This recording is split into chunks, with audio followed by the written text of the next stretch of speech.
میں سب سے پہلے تو آپ کا بہت ممنون و مشکور ہوں کہ آپ نے بہت مسلسل مشغولیت کے باوجود میری اصلاح کے لیے یہ صوتی پیغام ارسال فرمایا۔ اللہ تعالیٰ آپ کے رتبے بلند فرمائے۔ میں صاف لفظوں میں اپنی غلطی کا اعتراف کرتا ہوں اور آپ سے دست بستہ معافی کا طالب ہوں۔ یقیناً مجھ سے یہ غلطی ہوئی کہ میں نے میڈیا کی روایت پر بھروسہ کر لیا۔ مجھے ایسا نہیں کرنا چاہیے تھا، اور عذر کے طور پر نہیں کہتا، برسبیل تذکرہ عرض کرتا ہوں کہ اگر ہمارے ملک کے اندر کی خبر ہوتی تو میرا عام معمول یہی ہے کہ میں پہلے اس کی تحقیق کرتا ہوں۔ وہاں تحقیق کا میرے پاس کوئی اور راستہ نہیں تھا، اور پھر بھی مجھے یہ نہیں کرنا چاہیے تھا جو میں نے کیا۔ میں اپنی معذرت کے لیے کوئی بہانہ، کوئی جواز، اپنے غلط کام کے لیے، اپنی غلطی کے لیے کوئی بہانہ، کوئی جواز تلاش نہیں کر رہا ہوں۔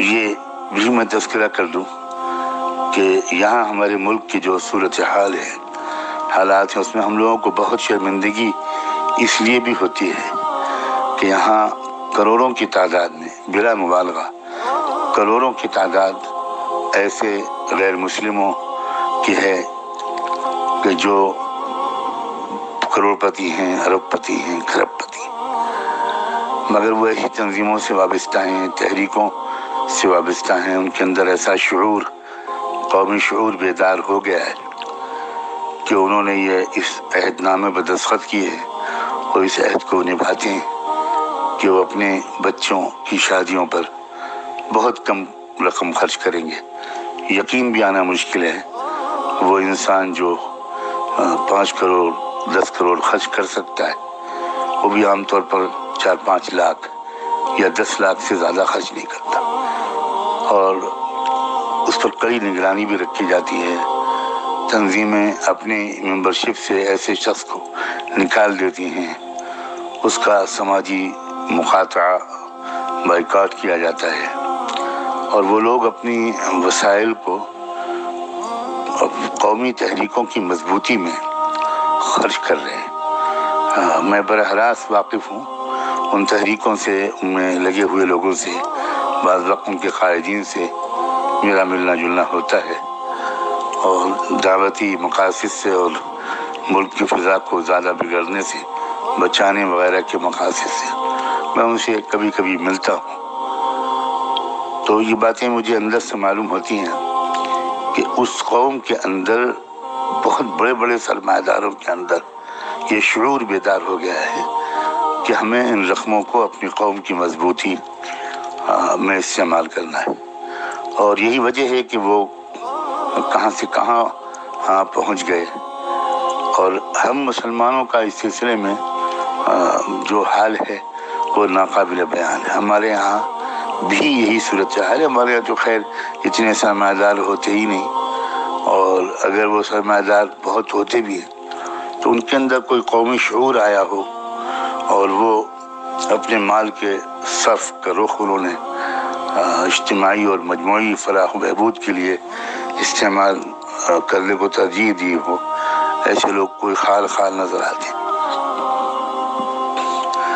اب میرا چونکہ رابطہ رہتا ہے، تو جب وہ خبر آئی تو مجھ پر یلغار ہوئی، اور دونوں طرف سے ہوئی، مسلمانوں کی طرف سے بھی ہوئی، اور اس کی ایک وجہ یہ بھی ہے کہ میں شاید اب تک تقریباً چند سو نہیں بلکہ چند ہزار لوگوں کو اپنی اصلاح کے لیے آپ کے بیانات کے سننے کی طرف باصرار متوجہ کر چکا۔